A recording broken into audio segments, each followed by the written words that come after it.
What's the best piece of advice you could give someone to get through the weekend we just had?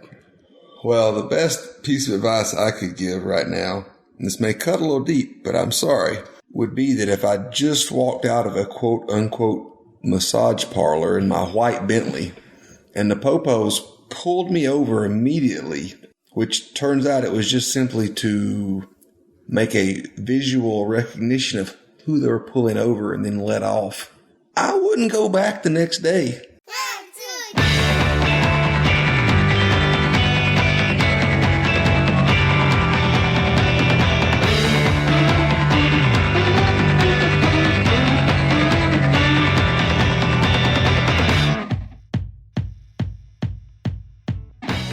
Hello, everyone. My name is John Edwards. With me, as always, is Zeke Baker, and together we make the Dad's Drinking Bourbon. Wherever you are, whatever time it is, thank you for making us a part of your day. Say hello to the folks, Zeke Baker. Aloha. What a weekend we had. We had a weekend? We did. It's the one weekend a year. I feel like it's Dad's Drinking Bourbon summer camp. The one weekend out of the year that we get a pass to kind of do some bourbon stuff back to back. You got to send me some pictures of this then. I did. Oh, whoops. They're up on our Facebook page. But for those of you that were not following, Friday night we got to go to an event, and it was put on by Lauren Simpson, Four Roses, to benefit Special Ops Excursions. Please go ahead and check them out. We're going to have Scott, who runs Special Ops Excursions. He'll be on the show sometime. We're going to talk to him a little bit more. But what they do is they take active duty service members and they allow them to have weekend experiences. Whether or not they're going hunting, they could be spending time with Nashville songwriters. They could just be getting away. They try to make sure that they don't have phones and TVs and things like that, that they're just taking a break from active duty and going and doing something really fun. So really, really, really happy to have gone to that event to benefit them. Really happy to know Scott and the guys over at Special Ops Excursions. We're going to have them on and drink bourbon with them sometime. Well, it's really family oriented too, right? Yeah. Oh yeah. Yeah. Very family oriented, and it gives our active duty service members the ability to kind of just get out of that military mode and get into relaxation and get away from the ties of, electronics. But, also looping the family in and not going off the grid, so to speak. But yeah, you're there, your family, and that's your primary focus, as it should be. And it just really allows for some amazing times. But check them out, Special Ops Excursions, X as in X-ray, CURSIONS. See, I did that military alphabet for you right there, but it was an amazing event, Zeke. I mean, we took buses up from Nashville with a bunch of our friends. I can't believe all the stuff that was being poured there. I can't believe all the stuff that was sold at auction there. There was every single limited edition small batch that was raffled off. Every single Four Roses limited edition small batch, including Secretariat. Al Young was in there. The ones in addition to the regular yearly small batches were in there. Lauren knows how to pull it in. Yeah, that was a raffle. To that point, that just speaks volumes as to how many people now are aware of the event, how much he really puts into contributing. And, I'm sure some of those bottles are his, but at the same time, countless bottles are donated by people simply because they understand how much of a greater good it's doing and how much it impacts not only the Special Ops Excursions, but the bourbon community just rallies so hard behind it. I mean, there's other NPO type groups and charity functions that go on throughout the year. This year, it was just over the top. It was amazing. And it's one of those things where you sit there and you go, I can't believe all of the different people and all the different bourbon groups that are together in one roof, sharing pours, laughs, catching up with each other. People come in from all around. There's all different bourbon groups there. There's all different people you see on the boards all the time. It was just a hell of an event. So, Lauren, thank you for putting that together. Scott, thank you for everything you do at Special Ops Excursions, and we can't wait until next year's. Last year we were able to make the rounds, and you're talking to people, and you see other people you recognize or know, whether you've met them before, it's from the boards, and you want to do the face-to-face thing. This year, there were so many people, and you just could not get to them. Oh, yeah. I remember countless times, I'm talking to somebody, and then I see 2 or 3 other people pass by, I need to go talk to that person. I need to say hey to that guy. I need to shake that guy's hand and say hey. And it wasn't physically possible. You could not do it. There was just that many wonderful people there. I was surprised for a second. Brent Elliott was just kind of hanging around looking at the bottles. I went up, I talked to him for a few. And then I think somebody was like, why is this dumbass talking to Brent? So then a bunch of people had saved him. The group came very quickly after I found Brent, but it was great to even just hang out, say hi to him, tell him thank you for everything he does. It was just awesome. And then to cap that off, we get back Saturday night at the house we're in right now, Zeke's Airbnb. We had our Dad's Drinking Bourbon 3rd annual anniversary party. If you've seen the pictures, it was a bottle share. Everybody brought something over. It was a lot of the guys that were in town for Friday night came over here. We probably had about 60 to 80 people at Zeke's house, and it was way too much. Next year, we're probably going to have to do it someplace else because it's getting that big. But the people that came here after, it was just awesome. There were people that came in out of town. They didn't even know about Lauren's event. People came in from out of town just to go to our stupid anniversary party. In a nutshell, it was simply what we enjoy the most. And yeah, there were some great fun bottles on the table. A few folks brought in some pretty interesting ringers here and there. End of the day, it's just that face-to-face, because so much of the community is online. It's what it is. But those moments when you're all together and everybody's passing bottles around and what do you think about this? What do you think about that? Or, Evan, it's just good bourbon. But then, it's just such a memorable experience and a good time that not much equates to these days. Absolutely. We love the community. We love sharing pours with people. I think that's one of our favorite things to do every year is that bottle share. We wish we could do more of them. Sometimes our nights out on the weekends are few and far between. So we have to plan this out very, very early. A lot of times we try to have it coincide with Lauren's event because we know people are going to be in town and it's hard for other people to come in all the time too. So we just lucked out on that. And then Sunday, we got to do something super cool as well. A group of us, Legacy, decided to get a bunch of people around the country to send in Four Roses picks. We got an OESK barrel from Four Roses on Thursday that had just been dumped, so it was still wet.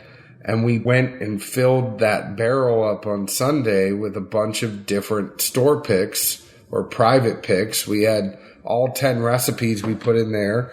Everybody put in a certain number of bottles they wanted to get back out. And we just refilled that barrel. We're going to let it sit and see what happens, right? Yep, the plan is to let it ride till roughly around Halloween, give it a full summer, and give it a taste. Dump it back out, see what we got. Completely a non-pretentious, no hopes and dreams of a miraculous unicorn. Our good friend Rick Brew would say, purely shits and giggles. That's all this was, hey, let's just have some fun. Let's dump a bunch of Four Roses picks in a barrel, let it age for a summer, redump it, redistribute the bottles. Hopefully not much of a loss. Just see what comes of it and give everybody something to talk and have a good time around. Plenty of folks all have picks that we're looking forward to drinking and may or may not get to drinking one day. And this was just an easy means of send in a bottle. We're going to have some fun. And a lot of people, when we did this, a lot of people came out and reached out and said, why? And the only thing I'll say back to it, and I know we've been rambling, but the only thing I'll say back to this is, why not? Shits and giggles. Bourbon is fun. Bourbon's supposed to be fun. It gives us and our friends all sorts of things to talk about. And now we're going to be talking about it for a whole summer, saying, what do you think's going on with it? You think anything's changing? You think we should go shake it up a little bit? Should we move it? There's all sorts of things, but we did talk to distillers about this before we did it. A few of us that were on Four Roses picks bugged Brent, and we tried to get his input before we actually did this about what recipes he would put more in, what would he put less in, and why.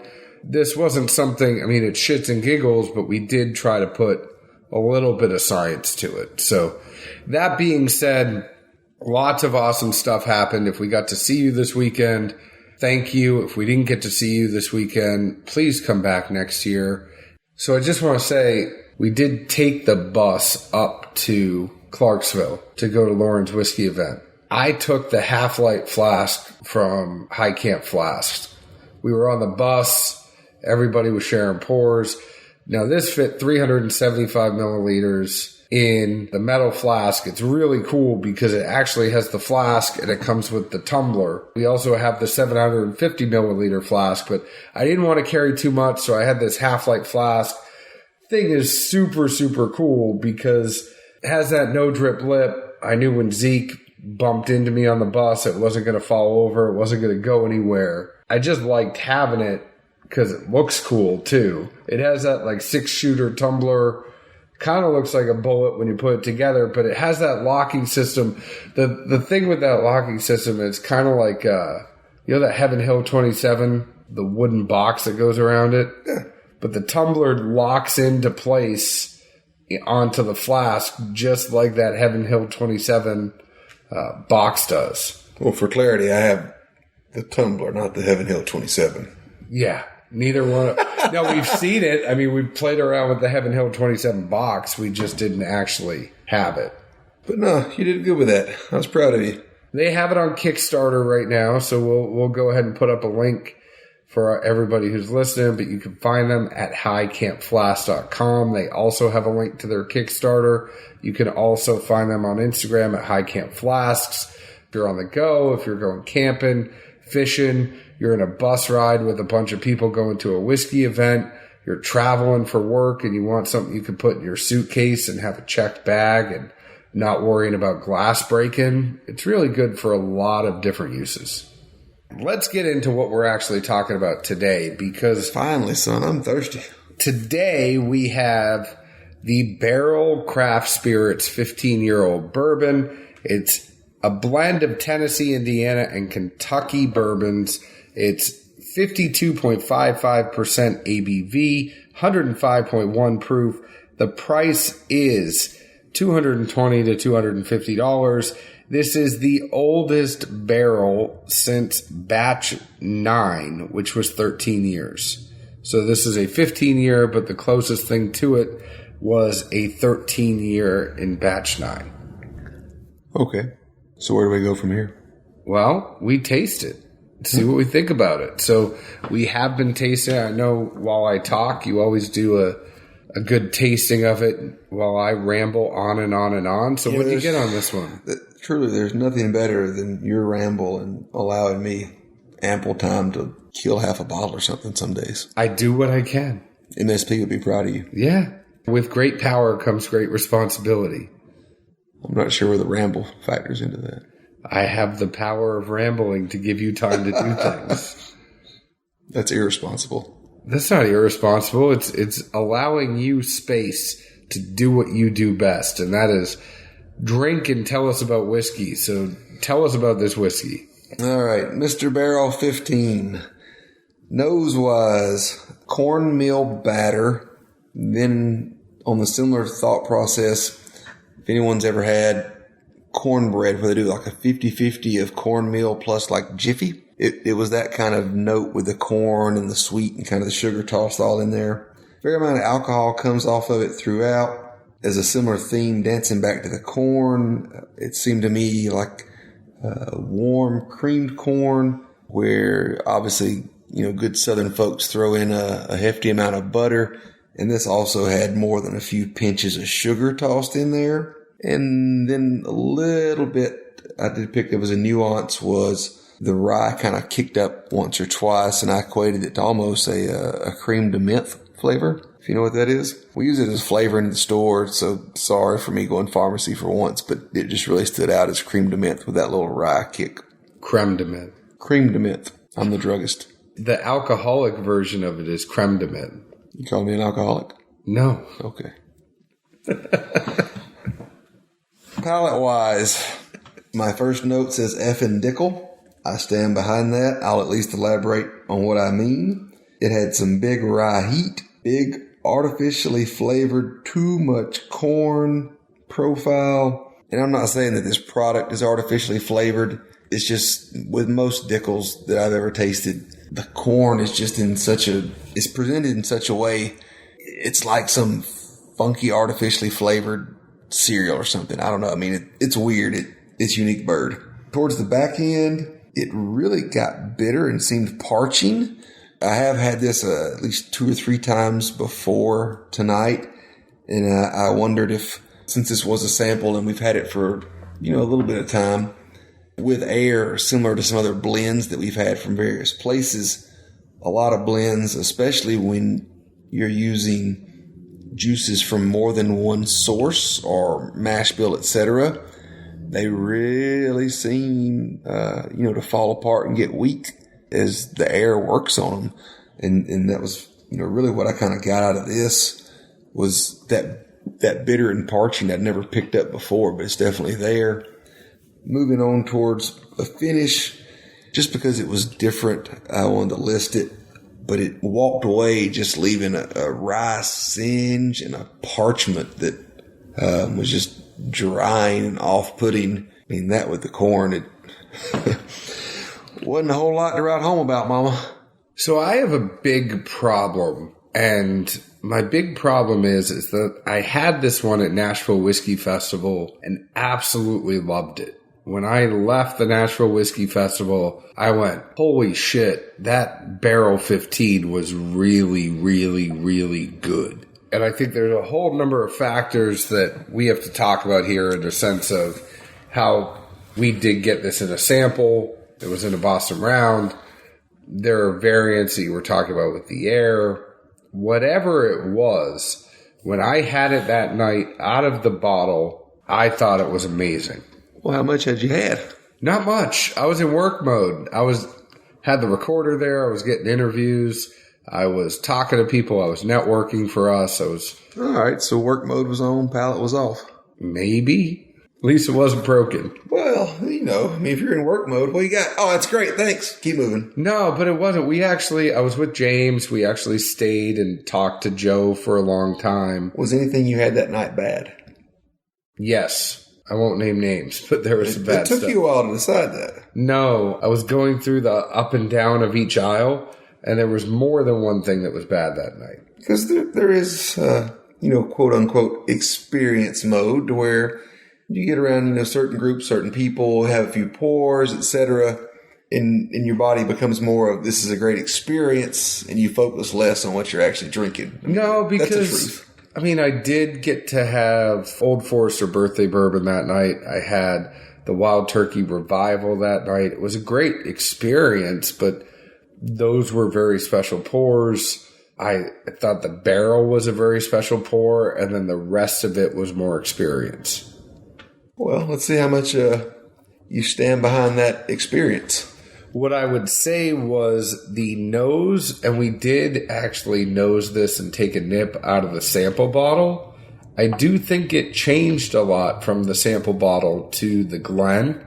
The nose was a little bit off-putting out of the sample bottle, but that could be a whole host of factors. Once you actually put it in the Glencairn, I got heavy marshmallow, slight mint, little bit of pepper, slight hints of chocolate, but also a hint of varnish. There was a varnish component to this one that was in there as well, the longer it was sitting. The taste, I said, it's not Dickel corn. I didn't get Dickel corn on this. I think the blend kind of masked any corn notes that I might have got, but there's a bitterness to it. There's an oak, tannins, leather bitterness to it when you're actually sipping on it, that it's hard. It was more so than I thought I would get. I got mint, chocolate, marshmallow with slight caramel vanilla component. That was underlying behind that oak, tannins, leather. I said the finish was long with oak and tannins lingering, some chocolate too, but there was almost a singy component in the finish as well, where it wasn't like a smooth linger. It was, you know, it had been there. Well, I don't think you ever have to worry about me eating a s'more fixed by John Edwards. It wasn't a s'more. I think the tough part for me is that if that bitterness wasn't there, and that's where I'm really racking my brain, and I'm just trying to be honest that the ingredients are there. It's just whether or not, like, was that bitterness, did that have anything to do with the fact that we had a sample of it opposed to what I had on Nashville Whiskey Festival? I'm just saying, if you got marshmallows and chocolate, I've never had a marshmallow or a chocolate that tasted anything like this. Did you eat out-of-date shit when you were a kid? Was it expired? I ate a lot of shit when I was a kid. Look at me. I'm sure. But was it out of date? No, I was pretty good at not eating out-of-date stuff. I mean, I've had some rough, like, hard marshmallows at times, but by no means did I get either one of those notes. Or mallow. I edit you. You say marshmallow. Yeah, I say marshmallow, or also just say mallow. Like pecan versus pecan. I think there are parts that could really, really, really be good. I just can't get past that bitterness. It's confusing me. Clearly, because I don't know what you think as far as parts of this that could be really, really, really good. Other than, mixing it with soda or doing a flaming banana or something. No, I mean, I think different palates. Well, to that note, we obviously knew we were going to have a sample of this and do some tastings here. And I'll give a Cliff Notes version here. Our good friend Mike Hines is good friends with Walt, the owner of Radnor Wine and Spirits here in town. And he said, hey, man, Walt wants you to come by the store sometime. He sees you and John, pushing Carruthers and Elixir a lot. And he said, hey, I got some good stuff too. So I said, yeah, we're equal opportunity. It's just where we always push whatever's good. We have no bias, honestly. So he and I meet over there one day. There's a Cuban restaurant in the same strip mall. So we're going to grab some lunch. So we go in, shoot the breeze. There's a couple of picks coming up. We talk about dates and times, and, hopefully we can get in together and be part of that and, do some things. Did you show up in a white Bentley? No. Okay. What part of me looks like I got a Bentley? I got 2 kids, son. After lunch, we're messaging BS and whatever. Then he just starts laughing. Hey, man, Walt just sent me a message. He really wants you to come by and try his Dickel pick.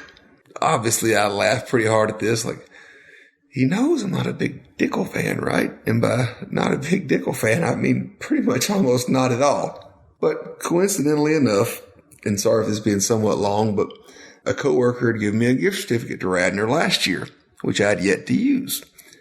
So I think, all right, at least it's not my money. I'm okay buying a Dickel when I'm not really the one paying for it. So I pick it up, bring it home, crack it open. Immediately, honestly, laughing hard as I can, message John and Mike. Y'all ain't gonna believe this shit. Walt's Dickel ain't bad at all. It's almost not even Dickel, which got some pretty funny responses to that. Told John, like, we have to put this up side by side here with the Barrell 15, at least give it a fair comparison at, a simple store pick. Been sitting on the shelf for more than a minute. I think it's $40 or so versus $250 for this blend. Just try to discern how different, similar, or which one might be better. Absolutely fair. I guess I'll go first because you always say I make you go first. Well, I messaged you when I cracked the bottle saying we need to put this up against the Barrell 15. So clearly that's a lead here. So let's see what you got. Nose, I got baked cookies, mint, trace of floral, but it may be one of the better Dickel noses that I've actually smelled. I can't get over that baked cookies component to it, but was really good.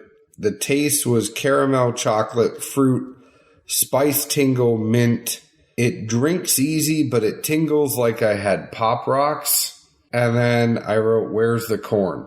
Because I didn't really get that corn profile on this. The finish I just said was medium. Fair enough. Getting a lot of notes these days. You're dancing around a lot. Is that good or bad? I don't know, you been watching Riverdance or something? No. I feel like you're one of those guys just kicking their legs and moving all over the floor. No. I'm trying to really hone in on the different things I get in there. My simple notes, somewhere between Trix on the nose, Trix and Captain Crunch berries. I haven't had that in forever, but both have a very unique, funny sweetness to it. It's admittedly artificial, but especially that Captain Crunch berries, because there's that weird, funky, artificial Captain Crunch sweet within, like you did mention, floral, but that little bit of berry behind it. Yeah. And I haven't eaten that in forever, but that's what popped up in my head, just strong as could be. Like, what? I mean, I wish I had something to eat, but oh well. The other thing I thought of was some of the Pillsbury biscuits from the can, you pop open. Oh, man, the Grandes? I don't know which one, but there's one variety they have. And admittedly, again, it's a fake sweetener, but this is the nose. That hits it right on. I don't know what it is. I want to go get one just because I want some biscuits, but you know what I mean? Yeah. They have something that when these come out of the oven or when you're pulling them off and putting them on this baking sheet, that weird artificial sweet, this is at 110%. Palate-wise, it has a fair rye heat to begin with. The corn kicked in at the back just a little. But all in all, I felt it just worked up as a really interesting rye profile. I know this isn't rye dominant, but to me, that's one of the more interesting things about Dickel is that simply, compared to most people, almost all of their mashes are low rye. But the rye they have, it kicks hard. Even more of an anomaly, the corn they have is not like any corn I taste in anyone else's bourbon. So how they have the most unique rye and corn grains, I'm not sure. But would you get this one again? Would I buy it again? I mean, if I had a friend that said, hey, I really like Dickel, I would say this is a pick to go to. I mean, people always tell me or us or whatever, there's some really good Dickel picks. And I think both of us always have the comeback of, yeah, where? Well, and the conversation usually tails off. I'll admit, this is not bad for Dickel. I'm much more forgiving to Dickel than you are, I think, because I've had Dickel picks that I really like. I love Dickel 17. I wish it had a little bit higher proof on it, but there are aspects of Dickel that I enjoy opposed to you. Well, the first step is admittance. I'll say to the bigger point, even though the Barrell 15 is a blend of 3 different distillates from 3 different states, clearly the Dickel dominates the profile. And we don't know the percents to it. I think especially regarding some blends that, we've done on our own, just tinkering around, there are some things that, they just leach or, they're almost cancerous at times, no matter the volume you put in the blend. And I feel like that's the thing here with the Barrell 15, not knowing how much is in there, but I feel like either way, once that profile is inserted into the mix, you just can't get around certain notes. No, that's fair enough. So what's your final verdict then? I mean, my final verdict... Let's do Barrell 15 first. What's your final verdict on the Barrell 15? At $2.50, to me, this is a 100% pass. It's not even a bar. To further my quandary would be how it became the number 1 whiskey in Forbes. I'm sure Forbes is a money magazine and there may be money involved, but I can't imagine anyone that tried the other 14 on that list ranking this number 1. Well, when you have money, you could spend money. You and I are going to be much more discerning on how we spend $250 than somebody who is Forbes' demo. I need to bar this again because I need to figure out, I feel like I've had this twice now. One was a really, really good experience and one, there was some bitterness in there. I feel like I need to have a pour right out of a bottle at a bar to make the final judgment. If that was good, I would say this is a really good bar or bottle share bottle. So where I just want to sit here and think about it logically, right? I probably could have got that batch 9 that was 13 years for $100. That is $150 cheaper than what this comes in at. Just, I think the better ROI for you is to actually have the batch 9 13 year. The better ROI is to buy seemingly almost anything else, especially at $250. Well, how much was the Dickel from Radnor? Like $40. So you could, in a sense, get 6. And this is a single barrel, 100% Dickel, and it tastes less Dickel than this 15-year tri-blend. But if you're going from a straight numbers play, you could buy a case and still maybe have a little bit left over to go down, get some barbecue when you're done, if you just got the Dickel. So are you trying to talk yourself out of your ranking here? No, I mean, I'm still a bar bottle share pending me having this one more time. Fair enough. You want to waste money. Just saying, don't look at me. I'm just wondering why you're going to blow whatever this cost at a bar. Just give me the money, let me slap you in the head and tell you you're stupid. I'm curious. Guess curiosity killed the big cat. Maybe. So, Zeke, it seems to me like you think I'm crazy, final verdict. Yep. And you're a pass on this. Hard pass all around. I mean, if you like Dickel, go for it. The fact that Indiana and Kentucky are mentioned on the label, I have no doubt they're part of the blend. This is a very hard Dickel profile. This isn't MGP. This isn't whatever Kentucky they sourced. I'm so close to liking this one a lot. We all make mistakes, John. Oh, well. A mistake you would not make is go ahead and find us on Facebook at Dad's Drinking Bourbon. Find us on Twitter at Bourbon Dads, Instagram at Dad's Drinking Bourbon.